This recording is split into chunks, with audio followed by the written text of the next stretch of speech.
林县政府举办斗六旧城营运发展计划，希望透过地方丰富的历史、甲艺术的推展，来展现着斗六旧城区美丽文化。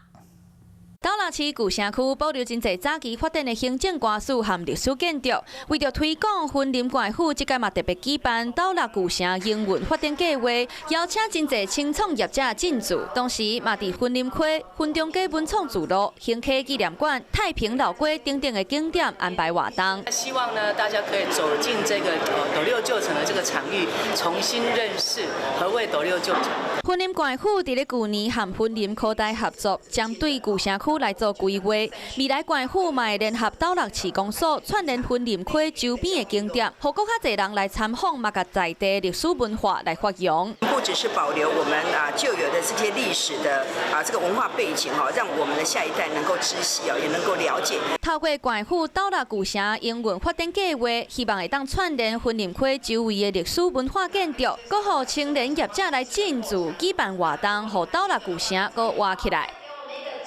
Hello， 我是雷亚。想要抢先掌握最及时的新闻资讯吗？赶快订阅、按赞、开启小铃铛，锁定华视新闻 YouTube 频道。